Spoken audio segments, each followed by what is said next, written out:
Oh, just cleaning it out. Huh? Just cleaning it out the microwave.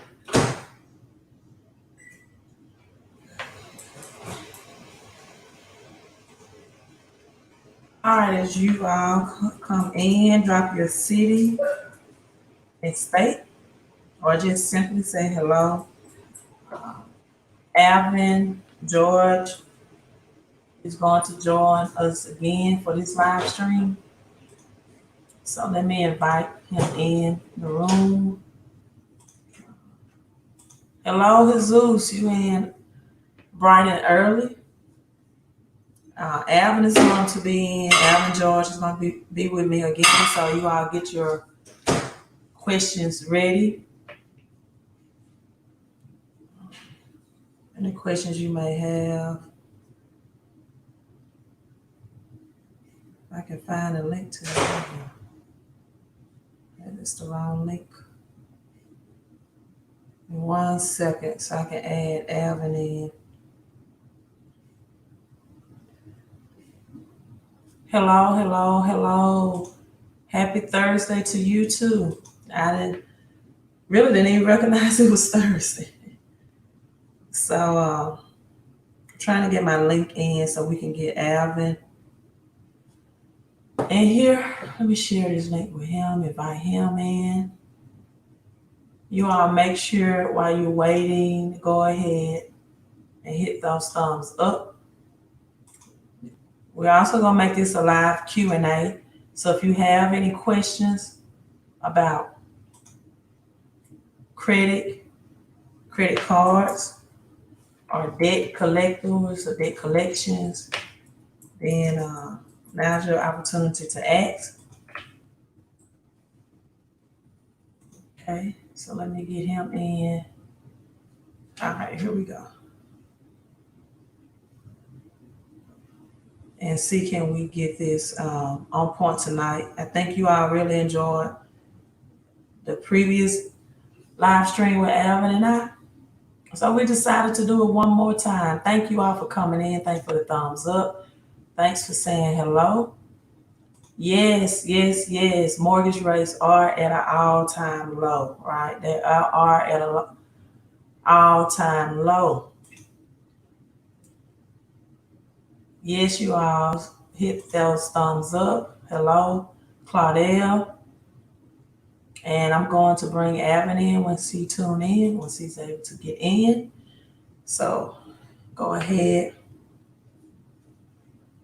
and hit those thumbs up.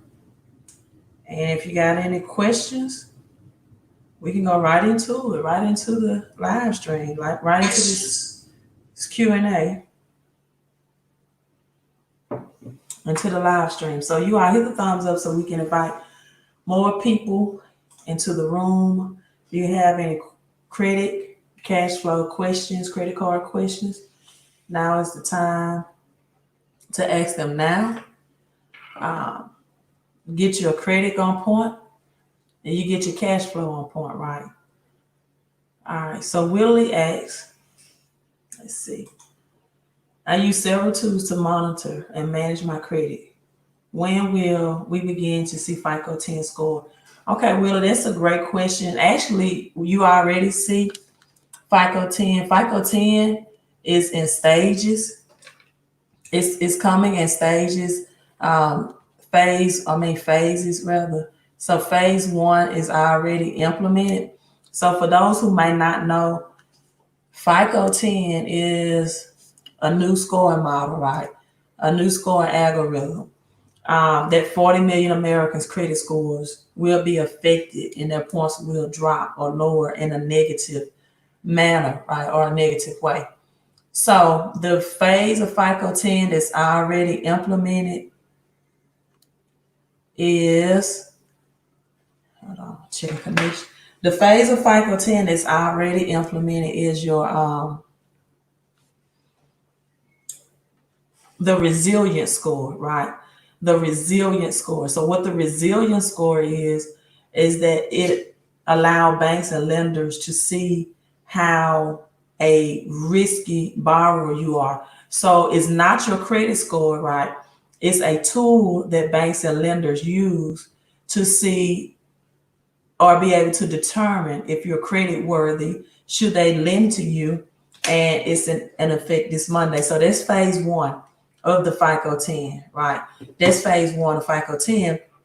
So on a scale, it's on a scale or range of 1 to 99, and 99, of course, being the highest your resilience score is, the less credit worthiness, right, that the banks or lenders see you.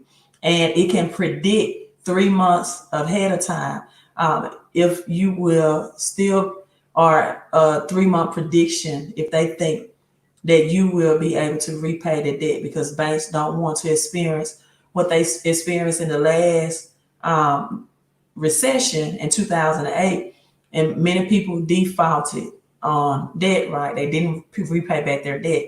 So if you're anywhere between the numbers of 1 to 44, you are considered as least risky borrower, right, on the resilience score.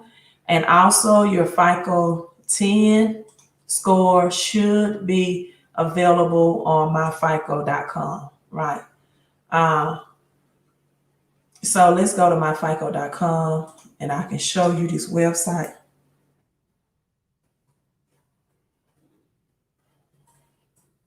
Because people are already seeing, and let me share this screen, seeing the FICO 10 scores on myfico.com, right? Sorry about that, a little nag or something.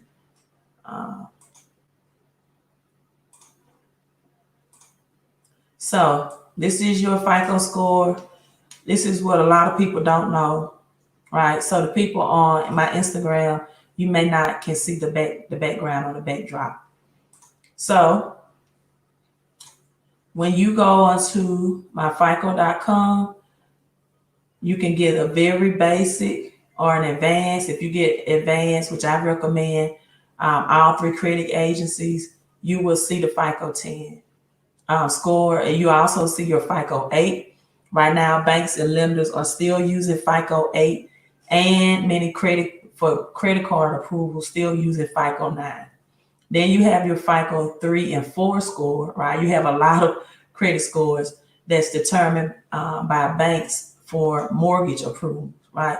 Fannie Mae and Freddie Mac. So when you go to myfico.com, when you click on the tab community, a lot of good information here, understanding the FICO scoring system. The FICO scores, the credit scores used by 90% of top lenders.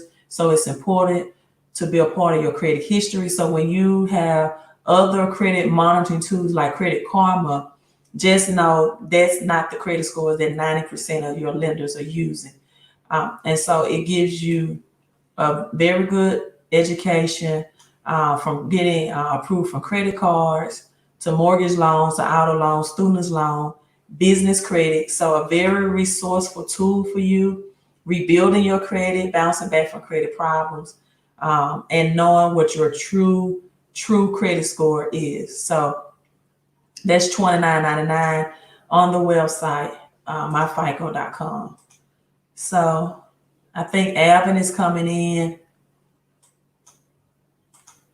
My number is 39 on my FICO. That's good, and your number is 39 on your FICO for your resilience score.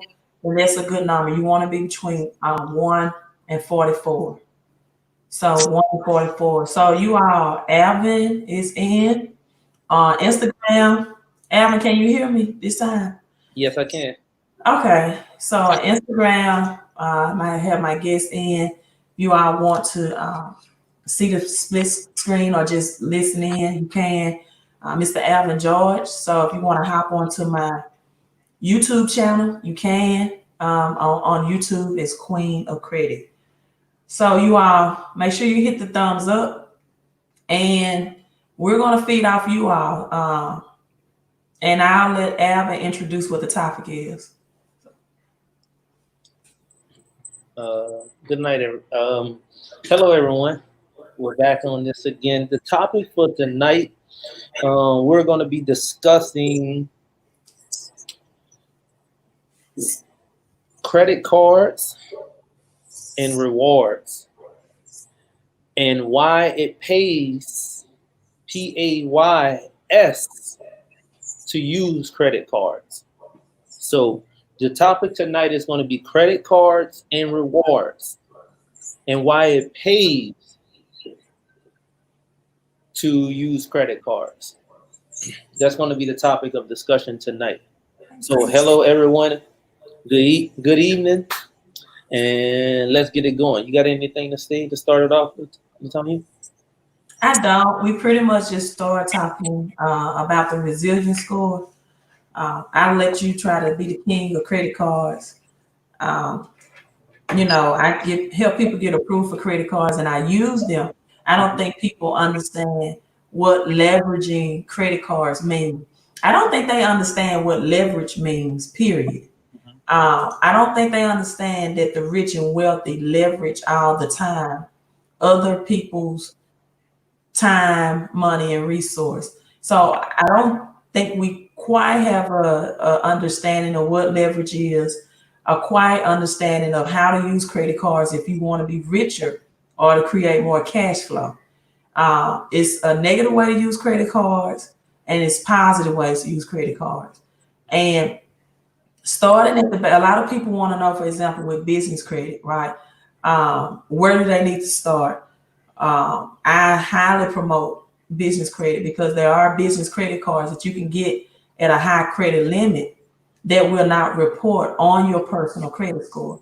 And so credit cards can create capital and cash flow, right? And that's where I want people to understand the different ways to use them for those purposes and those purposes only.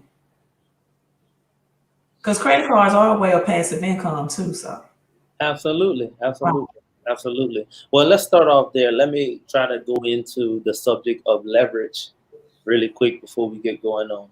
Leverage is nothing more and only is a tool. It's a tool that you can use to purchase more product or service or more value than you currently have in, let's say, for instance, cash. Like you're going to leverage something like your credit to acquire much more of that product or service. Let's say, for instance, I'm going to give a prime example. Let's say, for instance, you started a hair company. Like you started selling hair, lashes, nails, and all that stuff there. Well, what happens is if you have a good credit, you can leverage your credit to buy more supplies. Let's say you only have $5,000 to your name. You can only buy $5,000 worth of inventory until you run out. But if you had good credit, you can leverage your credit to get $20,000 worth of inventory that'll last you much longer, and then you will just pay back what you borrowed. You will just pay back what you borrowed. So the leverage portion is just borrowing more than you currently have in your possession as far as cash go. So you're leveraging something called your credit to acquire more resources with the promise of paying back at a later date. right, And the more you do that, the better you do that, the higher your credit limits become, and the more the banks trust you. So I hope that breaks down the topic of leverage and what it is. If I need to go into any more detail or further, I have no problem doing that. But just remember, leverage is nothing more than just acquiring more resources, leveraging something that you have, like your credit, to acquire more resources with the promise of paying it back at a later date. right. And so that's, to me, that's the the best way to look at credit. It's an opportunity for you to bet to invest now and to pay back later, right? Mhm. So I tell people all the time, credit can take you places that your income, right, cannot from your job or your. And what a lot of people don't understand is in the business world, income is looked at what's left after your revenue and expenses, right? Some people refer to it as cash flow. And but we think that income is just that check from our job. No, it's what you have left over after your expenses and everything is deducted. And if you are in a negative income or negative cash flow status, credit can get you the capital you need if you are a smart investor, if you've done your due diligence, if you've done your research, if you have a financial education as much as you can acquire. Because I think our last live stream, people were saying things like, scared money doesn't make money. Well, neither does ignorant money, right? you Mhm. you can't. I mean, you there are bad investments, there are good investments, but you have to do your due diligence. You have to do your research, right? And the reason why I like credit cards because it's unsecured or uncollateral capital, right? That you can use to invest in. And I don't think people get the point or the picture of that. That credit cards is non-collateral, and the advantage of at least having credit cards and how to use those credit cards or to flip those credit cards to invest. So I'll let you elaborate on that, Al. Absolutely. Like she was mentioning, credit cards can be your best friend or they could be your worst nightmare. They can literally be your best friend or your worst nightmare. So, learning how to use your credit cards properly, and this is only speaking from experience. I have been in both situations where when I first got my credit cards, I overutilized them. I had high credit utilization, and it only penalized and hurt me. But then I smartened up and I said, man, this is a tool I can use to produce more income for me. Mm-hmm. And what I did was I paid down my credit cards and then I started to utilize my credit cards for other things that produce income for me, starting different businesses and stuff like that. So take that take that to the heart. You're supposed to utilize those credit cards to produce revenue. They're not really an emergency fund or something that you can just fall back on, or you can go and splurge for the weekend. That's not what a credit card is supposed to use for. You can leverage like 0% offers, and like most credit card companies today, like your big companies, your cities, your Chase banks, your Wells Fargo's, Capital Ones, all your big banks are offering these promotional credit card offers, such as 0% for 12 months, 0% for 18 months. If you utilize that correctly, you can actually make money off of those cards. Right. I hope And that makes. and credit cards are usually Mhm. the only um, resources or assets. I think they're assets that'll give you those 0% introductory rates. Correct. So, I mean, what we're doing is we're teaching people to leverage their credit to get the money from banks, the same amount of money that investors, big investors get, right? And so and I made a post today on my Facebook that said, your credit is not going anywhere. Your credit score is not going anywhere. It's going to be with you until you die. So you might as well, right, learn how to leverage your credit to live a better lifestyle. It's going to be with you until you die. Just point blank. Those three digits will remain with you until you die. Absolutely. I was telling a friend that today, like, and I was explaining, and I'm gonna go into the purpose of, like I mentioned earlier, the topic of this discussion tonight. Credit cards it pays you to have good credit and to have credit cards.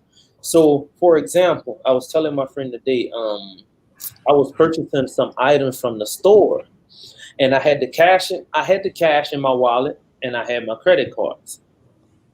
And what I did was, I actually went in the store, and instead of paying with it for cash, I used my credit card. And he asked me, he said, "Man, why are you always charging everything to your American Express card?" And I explained to him the purpose of, I said, the reason why I'm charging everything to this card is because the American Express, they pay me, they reward me for spending money on their card.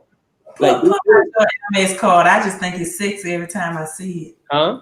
I said, let's see your MS card again. I just think it's sexy I will. I'm gonna have every to. time I see it. Yeah, I'm gonna have to get it. I'm Yeah, gonna have to get it. okay. Absolutely. Um. So Black, is the black or the platinum? yeah, it's the platinum.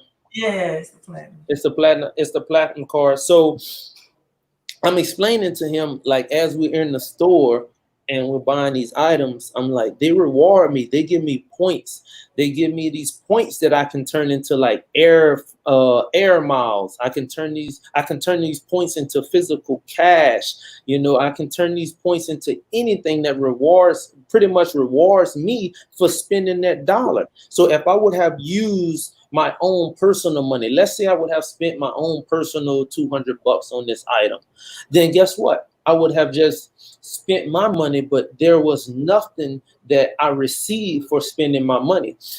But spending their money, I gained, I think, 2 points for every single dollar that I spent. So I had like 400 points that was added to my card that I can use, like I mentioned, for air travel. And these points add up so quickly because we never know how much money we're spending throughout the day and throughout the month. Like, we're spending a lot of money on gas, on groceries, on dining, on travel, on, just miscellaneous things that we're spending this money on. And by leveraging having the right credit cards for the right situations, you can literally be earning money from these banks, from these institutions, that you can turn into cash, or you can use to take you and your wife or your significant other or your friends or your family members on vacations and stuff like that. I do it all the time. Amex Platinum has added a $20. Oh, I didn't know that, man. That's a good one, Willie James. So that's the purpose. That's literally the purpose of me utilizing credit cards and me believing in credit so much. It really doesn't matter if, like, I have the cash.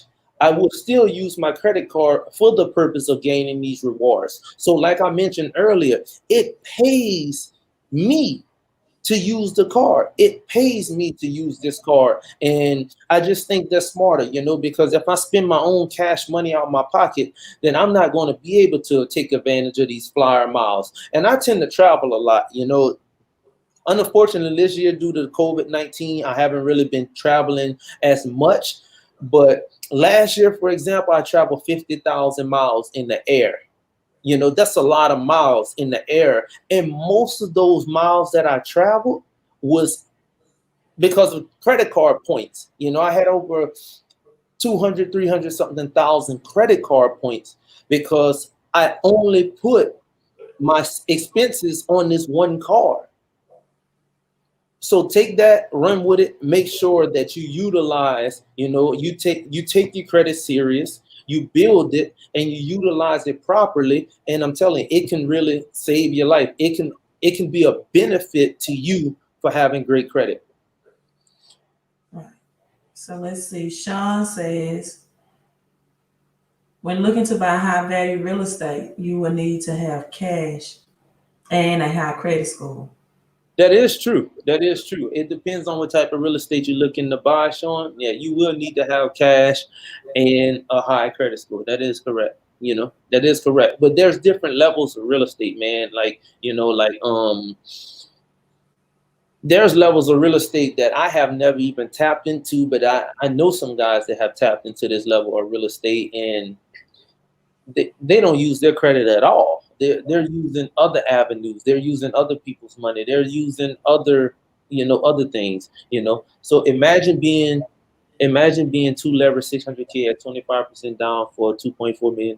One correct bank requires that you have a high credit score, balance sheet, income statement, and cash flow statement. That is true. That is true. That's true, Sean. I believe that. I never once mentioned that you won't need cash whenever you're looking to acquire real estate. It really just depends on what type of real estate you're looking to acquire. You know, if you like a first time home buyer, then of course you may need less cash than if you're looking to buy an investment property. It really just depends on where you're at in life, what point you're at in life. Queen, are you speaking for both business and personal credit cards for rewards, etc.? Yes, and Annie Taylor. Yes, personal credit cards and business credit cards both give you rewards. The biggest difference, there's many other differences, but the Business biggest credit difference. cards actually give me better reward than my personal. As far as cash back, Mhm. my business credit card really, and Maria, thank you for supporting the channel and the $5 super chat. But my business credit cards actually give me better rewards than my personal credit card. So Absolutely. Like I typically only use my business credit cards. I really haven't been using personal lately because, like I mentioned, I'll tell you a story. It came to the point one time that I didn't know anything about business credit cards. I really didn't know, but I was using my personal credit cards for everything. And it got to the point one time I had maxed out my utilization. And that was the biggest mistake I ever made. And I had a clear credit report, but my utilization was maxed out, so that caused my score to drop, which actually hurt me, and it was hurting me for that period of time. So my goal was just to pay down those credit cards, get that utilization low, and then I leveraged that to get business credit cards, and these business credit cards is what I use now. You know, to get the reward points, to get the flyer miles, to get the dining points, to get the points for shopping at the grocery store, to get all these reward points. So I typically use my business credit card for that. So for business and personal, you can have reward points for both. and one thing, I want people to understand, anyone is at least wealthy, right? You can have people that may consider themselves rich with a six-figure income, but one thing that they all have in common is that they use the principle of TBM, the bank's money, or OPM, other people's money, right? Yep, They have good credit. Then they use the bank's money, and this is the key, while leveraging their money in the bank. While leveraging, see, when the rich and wealthy have money in the bank, it's just for leverage. Because other than that, they don't keep their money in banks. absolutely not. They don't keep cash in banks. Hmm. When the rich and wealthy keep any type of cash reserve in a bank, it's just for leverage. It, Absolutely. so they can use the bank's money. Mhm. And using the bank's money is always cheaper, right, than using your own physical cash. And so what the rich and wealthy do is they leave their money in the bank and they leverage their cash so they can use the bank's money, or they put their money in investing tools that's bringing them a higher rate of return. They just don't have their money sitting in banks earning zero or negative interest, right? Absolutely. This not the game that they play. Absolutely not. And something that I have learned and I'm still learning as time goes on, as I'm growing.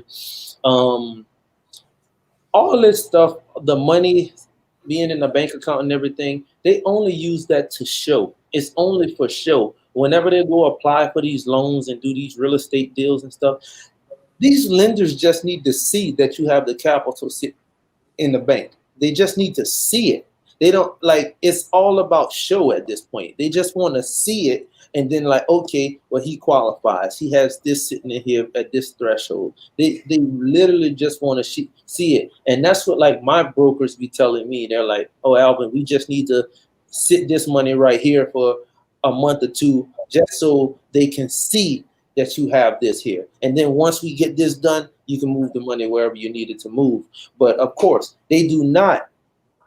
And I learned this from a few of my coaches and a few of my mentors. They do not leave their money sitting in the bank, because a typical bank annual percentage yield these days are what, less than 1% on their money. So you're making less than like 1% or less than a half of 1% on the money that's sitting in the bank. When you can actually take that money and you can put it in another avenue, stocks. Stocks typically average, I'm thinking 5 to 10%, 5 to 12%, something like that. I'm not really too big in the stock market, but I'm thinking that's about an average 5 to about 12%, somewhere around there. Or you can leverage that money and you can put it into, real estate or something like that. I know some guys that get some really high returns on real estate, depending on what type of real estate they're doing, depending where it's located, depending if they're flipping or holding, it's all that. So there's other ways and other places to put your capital rather than just letting it sit in the bank. Claude, last, there's a difference between a good job and wealth. I completely agree with that. There's a difference. My definition of wealth, this is my own personal definition of wealth. My definition would be, how long can you survive off of the assets that you have, or the current money that you have, or the current cash flow that you have, if your income was to just stop? If you were to just stop working, how long can you survive? I think that determines your wealth. Some people can survive for 1 month. Some people can survive for a year. Some people can survive for 10 years. Some people can survive for 30 years. Some people just have generational and generational and generational assets and money that their family members are going to always survive off of what they have established and what they have built. So that's my definition of wealth. Like, how long can you survive? How long can you maintain your lifestyle without sacrificing anything if you were to stop working, or if you no longer had to create any additional income streams? You no longer had to get up and go to work. You no longer had to go out and pursue a business, or you no longer had to have your business open. How long can you survive? I think that determines how much wealth you really have, because I think wealth is measured in time, not money. So that's the aspect of it. It's not really how much cash you have, but how long can you survive off of what you do have? So I think wealth is really measured in time, not money.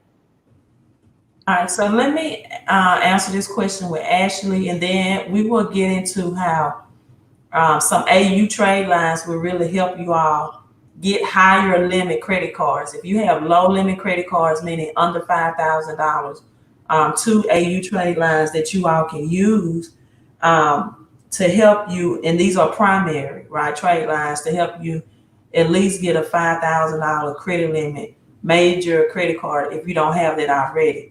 So Ashley says, hi, I'm joining in late. Do you both pay the full credit card balance monthly? Ashley, I don't, because it depends on my situation. I have 0% interest rate credit cards. And so if there's a year or up to 18 months, then I do not pay them in full in that situation. And also a nugget that you all need to know if you're tuning in live, pay your credit cards on the statement reporting date versus the due date. All right, this is how you use credit cards. The due date is just the date that the banks, Bank of America, Discover, Amex, requires you to pay them. That's their due date. The statement closing date is the date that they report your balances and your payment history to the credit agencies. So, for example, if you're paying on the statement closing date and you're paying, let's say you are paying the full balance off. Maybe you are a person that you don't use the 0% balance transfers in the way that I do, and you don't want to get interest charged on your credit card, so you want to pay it full often every month. So we're speaking to advanced people and beginners here. I just want you all to know, no matter what your interest rate is on your credit card, that if you pay the balance off in full at the end of every month, you will not incur any interest fees. So that's a good thing. So um, look up your statement date. Something Credit Karma does offer for free. It tells you when all of your credit cards companies report your balance or your payment history to the credit agencies. Now, this is a big deal because you can be showing, if you pay your balance in full every month and you pay at the state on the statement date, not the due date, it can show and report a zero balance, which will keep and maintain you with higher credit scores. Uh, so that's how I do it. Alvin, he might have a different strategy that he Yeah, wants. speaking on what Queen of Credit said, typically I do the same exact thing on some of my credit cards. On some of my credit cards, I don't. What I do, like I mentioned in my last slide, I pay close attention to utilization, credit utilization, and what happens is I typically keep my credit cards around 1% utilization. So let's say I have $1,000 credit card. I'm going to keep that balance around, whatever, $10.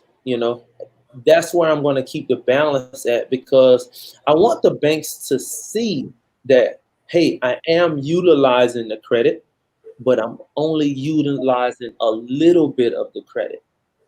So like I mentioned in my last slide, you want to look at credit card utilization like you look at grades in school. Like, I make it really simple. When I was going to school, and of course all of you have, they graded you from A, B, C, D, and F. So credit card utilization, to me, when I look at it, is to get an 8, to get the maximum number of points allowed, you have to have between a 1 and a 9% utilization, which actually gives you an A. It gives you an A. 10 to 19% gives you a B. You're still passing, but you won't get the same number of points added to your score as an A. Does that make sense? The credit bureaus are going to look at you more responsible, more trustworthy, because you're utilizing your card at a lower utilization than a person that's B.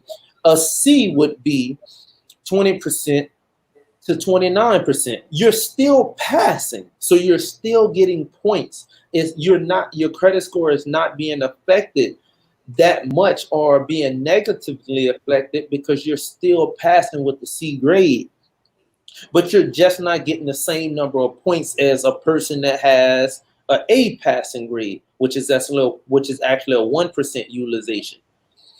Then you have D. D, I think, is 30 to 39%. Some consider that still passing. In my books, I don't think that's passing, but some consider that still passing. But you're at that point, your credit card, your credit score will start to be negatively affected. You will start to see a decrease in your credit score, because now you're utilizing over 30% of your utilization. And anything over 40%, then that's an F, and at that point you're failing. So your credit score is going to be dramatically impacted, and your goal at that point is to be lowering that credit card utilization as fast as you can. And I'm gonna tell you what I've done whenever I had high credit card utilization. If anyone want to take this as a tip, you want to pay it down as much as you can to get your score a little bit higher, until, like, I would say over 670 if you can, 680 if you can. And if you don't have that much debt, then you will want to consolidate that into one payment. And then it's going to take, what's going to happen is this consolidation loan would take your credit card debt. It'll take that debt and transfer it into one payment installment loan.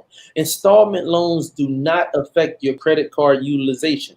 They do not have a negatively effect on your credit card utilization. So if you do have a little bit of credit card debt and on multiple cards, and if your score is high enough, then you may want to consider consolidating that debt into an installment loan and then just paying off that installment loan. And what's going to happen once you get that installment money, then you want to take it and pay off all those credit cards and then just be stuck with that one payment that you have to pay.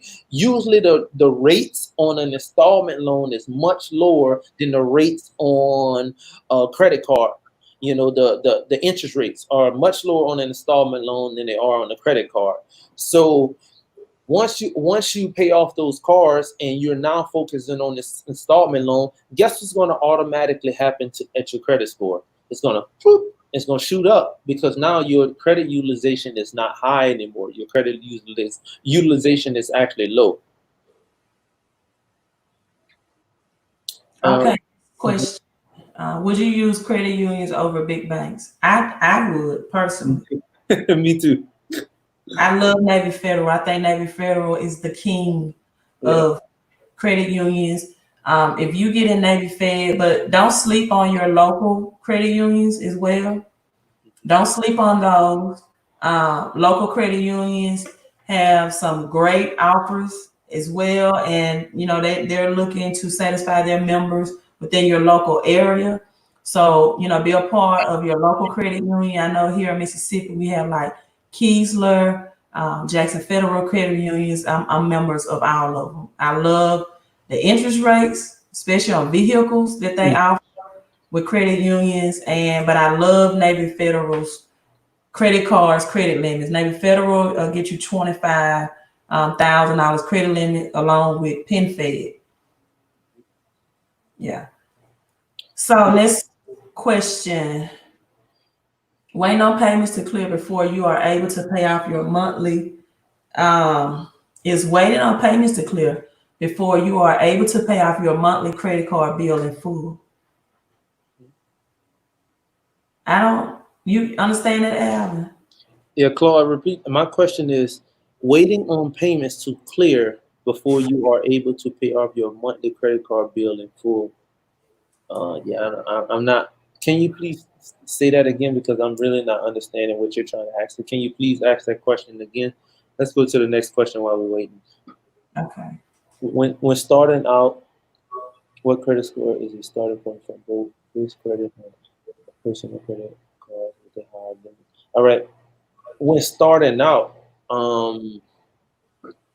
well, you can actually get high. It depends on what you call high limit credit cards. If you're thinking of $5,000, I know a few resources, and I'm sure Queen of Credit knows as well.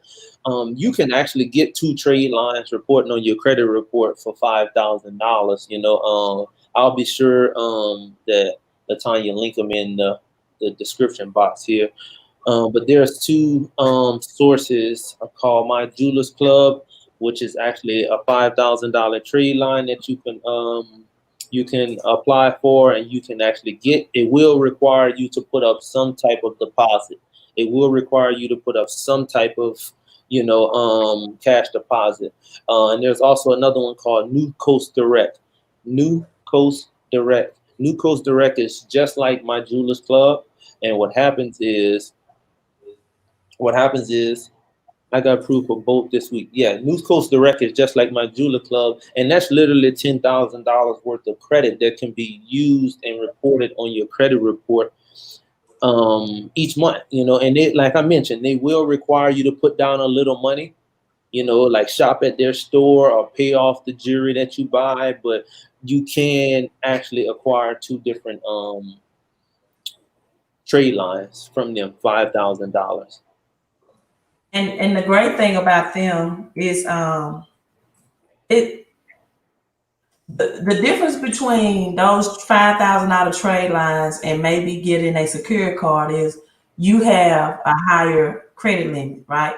Because I explained earlier that when trying to get approved for the major credit cards, they're going to mirror or look at your personal credit, and they're going to see those credit limits, and they usually will match the highest credit limit card. So even in this case with a department store charge card, you it's a good move to make because they will mirror your personal highest credit limit. And also, you keep these for about 90 days or longer, right? You do have to purchase some of the products that the company offers. It's something like I can't think of it now. Oh, finger hook, finger. I get a lot of those charge out deletion out people credit report. Yeah. I didn't even know finger hook was still in existence, but I get so many people that have charge outs for finger hook. But they report to all three credit agencies. And like Alvin said, once you get new credit limit added, it really lowers your total debt ratio on your credit report. So these are the two links for that. And then what's our next question, Alvin? Someone asked what revolving means. What does revolving mean? Revolving just means, I look at it like this, like a revolving door. Think of a revolving door. Of course, we all seen those doors in these big corporate buildings or in hotels where it just constantly turns and turns like that. Well, revolving just means that, hey, if you have a credit card, your monthly payment will not be the same. It's just going to be a revolving payment. Your payment is going to be different every month. If you charge a certain amount, you can keep utilizing and utilizing that credit and keep utilizing and utilizing that credit. Like it never stops. You can charge up $1,000 and guess what? You can pay it off and then you can charge up 1,000 again. You can pay it off. You can charge. It's just a revolving door at that point. An installment is more like a set amount with a set of payment. So that's the difference. So next question. Hey, you all, can vote for? Is having Discover and Capital One security cards enough to start building your credit? Yes, it's a great start. Discovering Capital One. My first credit card actually was Capital One Quicksilver. I've been having this credit card for some years. Well, no, my first credit card was a Capital One card. Well, it wasn't a Quicksilver card. It was a Capital One card, and I put down $300. I put down $300 on this card. I utilized the card, and I actually closed it. I closed the card, and I got the Quicksilver credit card, which was unsecured. Unsecured credit card is the credit card that does not require you to put up any capital. It doesn't require you to put up any down payment or any security deposit like that. So I closed my security card. They gave me my money back with interest too. With interest, they gave me my money back with interest. But it wasn't that much interest. It was maybe pennies on a dollar, But they gave me my money back with interest, and I opened up a Capital One Quicksilver card. But I had my secured credit card for about 6 to 8 months, and I was just utilizing it correctly. I was using it the right way. And then that's when I graduated. Once I got my first unsecured card, I then graduated to getting other unsecured cards. So Capital One and Discover, the answer to your question, can vote for. Yes, Discover and Capital One secured cards are great cards. I typically recommend 3 credit cards on your credit file and installment and at least one installment loan that gives you a credit mix, and that could be a mortgage or that could be like a car loan or something like that. That'll give you the credit mix and maximize a few points for you. All right, Alvin, next question. While trying to get utilization close to zero, I can't pay complete credit card bill until purchases are reported. So is there a cutoff date to stop pay credit card bill and then wait for statement date to clear? I, I don't quite understand that question. While trying to get utilization close to zero. All right, so your utilization, let's say, is not at zero. You're trying to get it to zero. I can't pay complete credit card bill until purchases are reported. All right, until the purchases that you make, I'm assuming using this car, you can't pay those purchases off until they're reported. Okay, so is there a cutoff date to stop pay credit card bill? Is there a cutoff date to stop pay credit card bill and then wait for the statement date to clear? So for one, this is I'm gonna just tell you what I think I'm understanding here, Mr. Clark.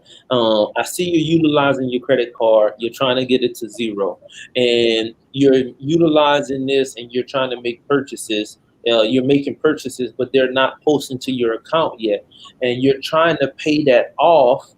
You're trying to pay that off, but you don't know when to pay it because you think there's a cutoff date. This is what I'm going to recommend if I'm understanding. If you're trying to pay your credit card off to get into a zero utilization, then you want to stop using that credit card altogether. If it's maxed out or if it has high utilization, you don't even want to be charging anything on that credit card. You want to simply just pay that card off and then pay it down to zero if you can. You don't want to keep utilizing it because it's like you're digging a hole, then you're covering it up, but then you go back and you dig a hole again. So that's what I would recommend. Okay, I have two questions about credit that I That's will right, ask. Willie James. Yes. For example, American Express does that. Like American Express will allow you to make a payment on pending charges, and some other credit card companies as well. Go ahead, Latonya. Okay, I'm going to show this video. I have two questions I will answer after this short video about credit. How can you? One said, can you start rebuilding credit while in Chapter 13 bankruptcy?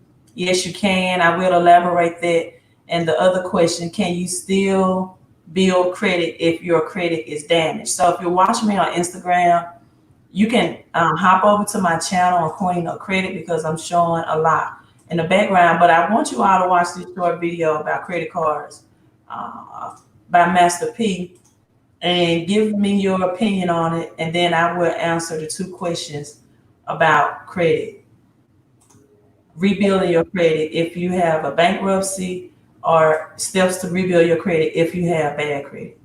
Yeah, y'all see, I got the Iron Man going. You know what I'm saying? He's in real spaceship. That's that real trip right there.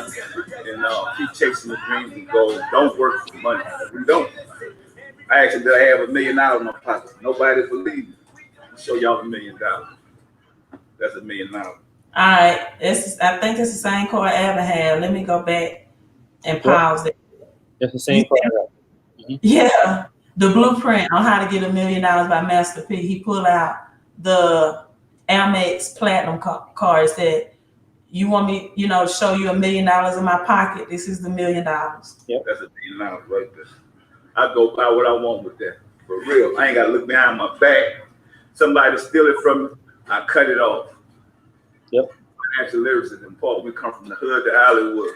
He said financial literacy is the part. We come from the hood to Hollywood. Yep. Somebody steal it from him, he called it, cut it off. Yep. Has that fraud protection. Mm-hmm. That's why credit, to me, and credit cards too, is always more powerful than cash, right? It's always more powerful than cash. Salute to all my soldiers. I love y'all. I'm going to keep giving y'all the blueprint. That's the blueprint, people. That's the blueprint. So, in answering these questions, can you still build credit if your credit is damaged? Yes, you can. Yes, you can. I always recommend start with those two $5,000 trade lines, the links that I put up earlier. Start with those first because they report to all three agencies. They're high credit limits, and you get approved, right? And it's no hard pull or inquiry on your credit report.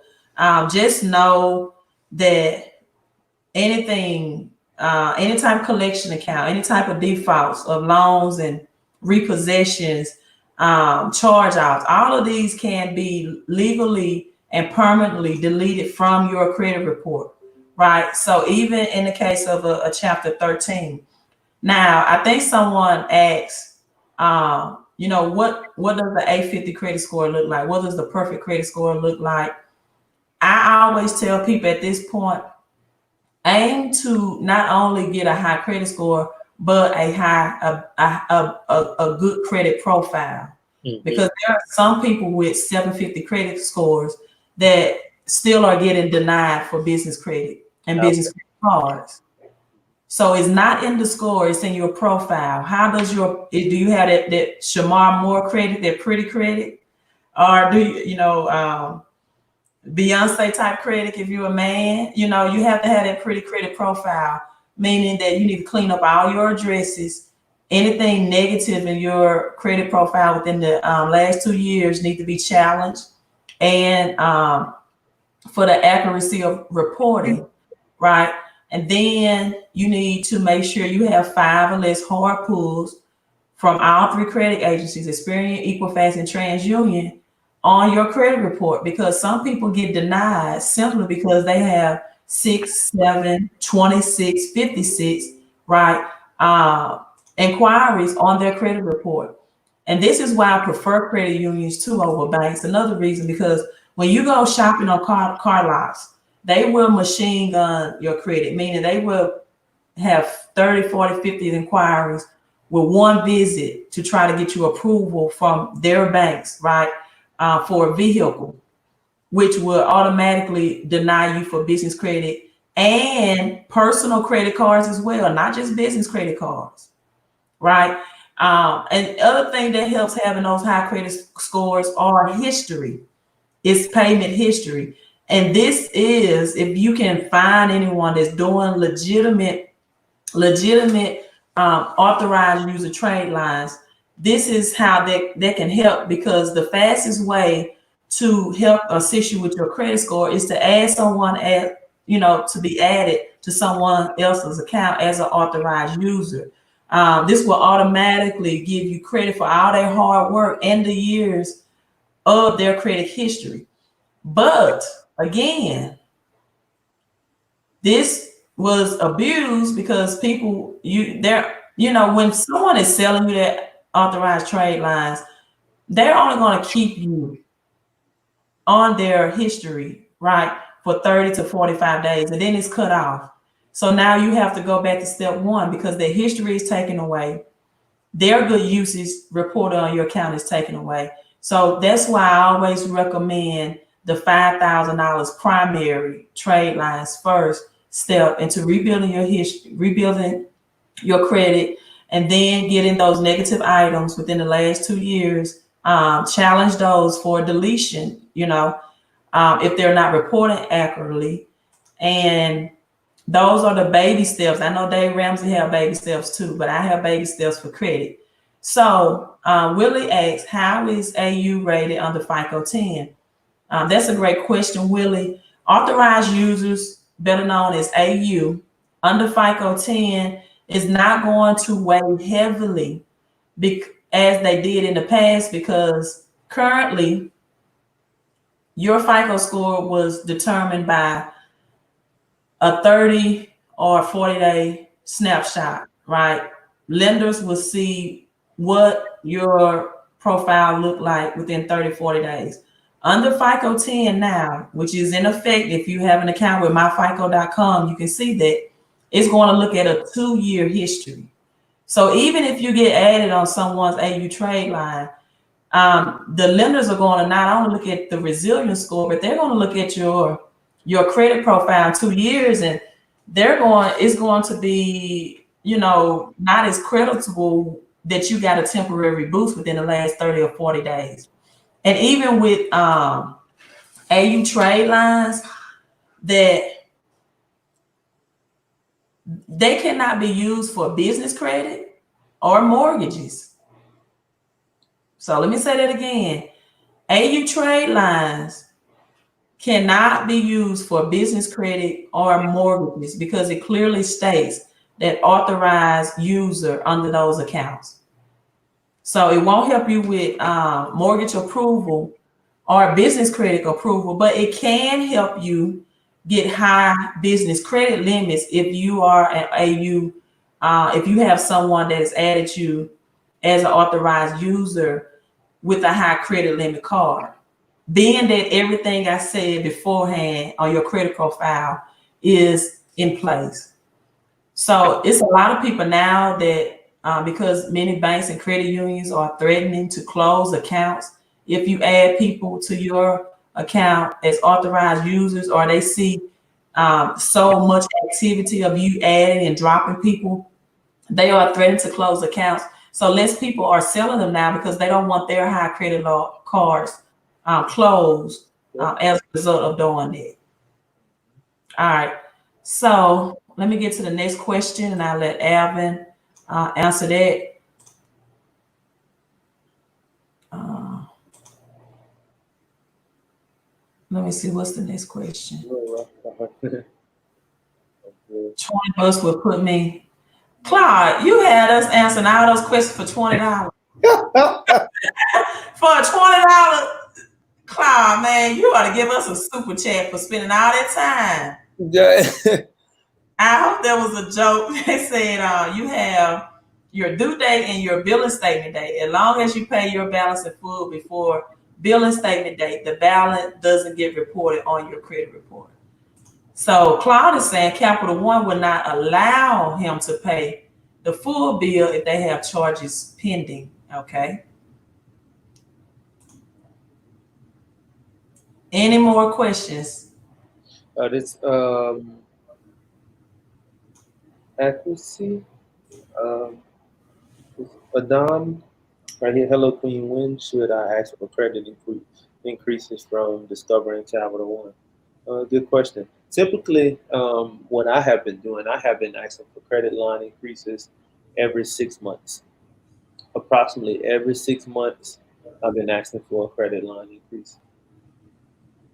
Because my quick, like for example, my Capital One card started off at what $750, and now it's like thousands of dollars.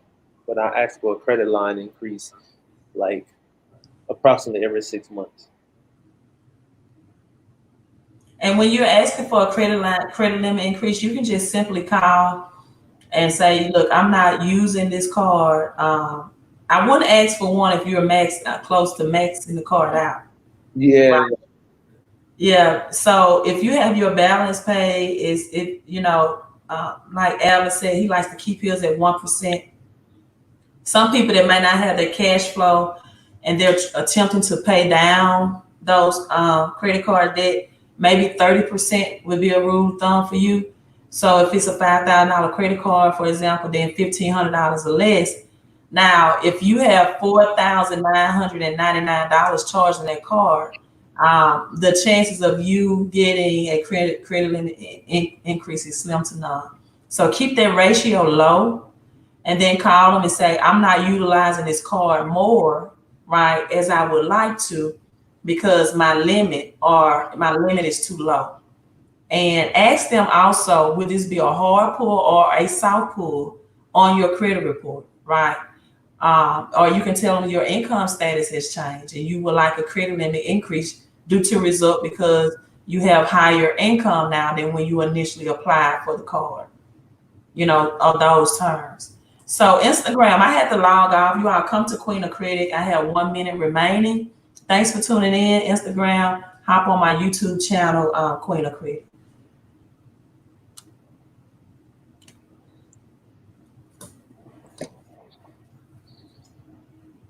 All right, any more questions? Sean, thank you so much, Zena Libra.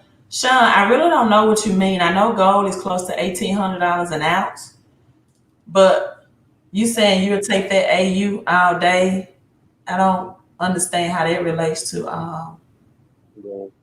gold, but you're welcome. So if no more questions, Alvin, I can let you wrap it up. Absolutely. Does American Express credit limit increases trigger a financial review?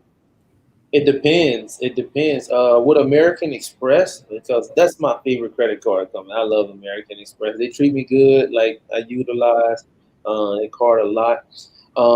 Many things trigger a financial review with American Express. It once happened to me one time.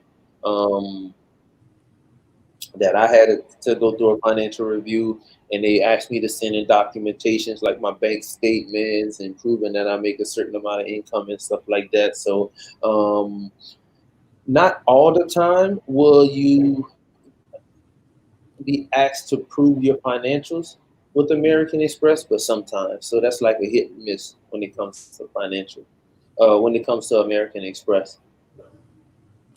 But as far as the credit card company itself, I love them. I love them. They work. They're the best in my eyes.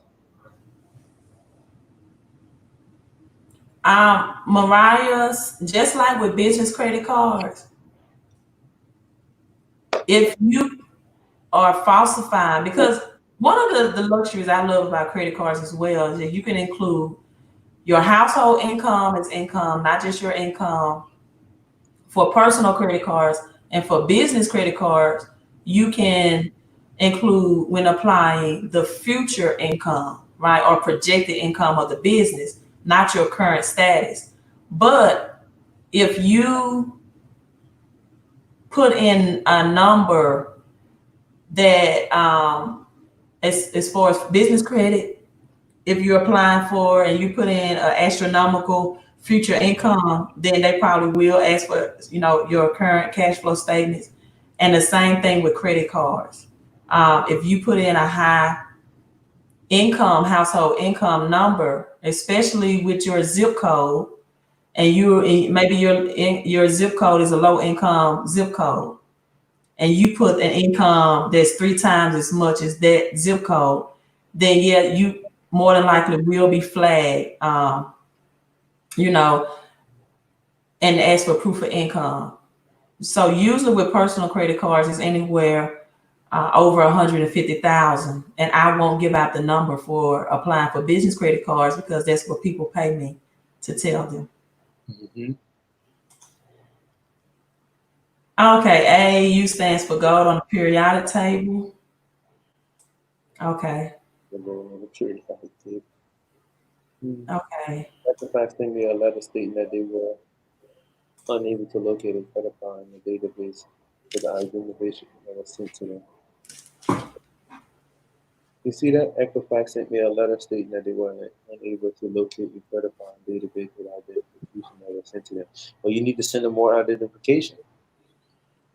You Right. know, That's send them all a that driver's is. license, send them a utility bill that's up to date with your current address and everything on it. You just resend the identification to Equifax. I had a letter right here that she's talking about. Yeah. This is our Equifax. We'll send you. It has some client's name on there. It's from Equifax. Now, and it specifically reads Category 1 identification. Please make a copy of one of the following items: a pay stub with complete U.S. Social Security number, or your W-2 with complete U.S. Social Security number, or a valid Social Security card. So you send in a copy of one in that category, and then Category 2, to prove your current address, you must make a copy of your driver's license or your rental lease agreement or house deed, or a pay stub with address or utility bill. So one out of each category, and they have the address: Equifax Information Services LLC, for you to mail it into. And once you mail it in, always for documentation purposes, send it certified mail window. Usually, if you get close to a combined $20,000 limit, a review may be triggered. This can be on one card or across multiple cards. Yes, that is true. Willie Green, that's true. That has happened to me, so I know it's true. That's true.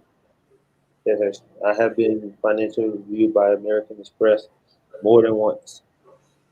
That is true. I have a 703 FICO. I'm assuming that's what it is, Yeah. 703 FICO, but a high number of inquiries. I want to establish business credit. What do you suggest? First of all, when it comes to establishing business credit, I'm not going to go into too deep about establishing business credit because that's the services that's offered. Um, Basically, you just want to have your profile, your business, and everything set up correctly. That's the most important thing. You want to have everything set up correctly as far as a professional phone number, professional email, professional address, not no, just no any address, no PO boxes addresses, no at Gmail accounts, no, you know, regular cell phone numbers. You want to have all that stuff professionally set up. You also want a fax number. Um, and then when it comes to the inquiry portion of it, I would personally try to have the inquiries removed from my credit report and then attempt to have business credit established. Because some people establish, business credit without attaching their social security number. And some have to. It really just depends on the bank. Sometimes the banks are going to require you to attach your social to get approved for their car. It has happened to me on one car. Some cars they don't actually to attach your social. So it really just depends. But in your situation on what you're asking, I would actually get those hard inquiries removed and then start focusing on building business credit. Right, because if you have 5 or more, you're going to automatically get denied for business credit card. So yeah, get those removed. Absolutely. Mariah says, if you tell them you have high income, would they ask? Oh, we already answered them. Okay. Yeah. All right, that's big, Alan. Yeah. You post if you like if you know you make $30,000 a year, but you telling them you make $250,000 a year, then it may be just an automatic denial, or they may like, man, you gotta quit it. Red flag. Yeah, it's not gonna be a red flag. So, and go back on what Queen of Credit mentioned earlier. I really think these banks and these lenders and everything that issue these credit cards, they're looking at your zip code. They're looking at where you live. That's why they ask you for all that information when you were filling out the application. They're looking at all that because they want to see if you live in an area that subsidize the type of income you're reporting. Right. Like if you're reporting, $300,000, $400,000 a year, and you live in Beverly Hills or something like that, then they're like, okay, this makes sense. But if you're reporting $400,000 a year, and I don't know what areas, but let's say you live in an area that's not so established or well established, where there's a lot of income and cash flow and everything at, then of course they're gonna like no. Yeah. So. New Coast is saying it's a hard inquiry. Yes, it is. New Coast Direct is a hard inquiry. Okay, well, it's my jeweler's club. Must not be. I Yeah. didn't know you supposed to start doing hard inquiry. But Yeah. okay. I didn't know they started doing hard inquiry. Let's check into that.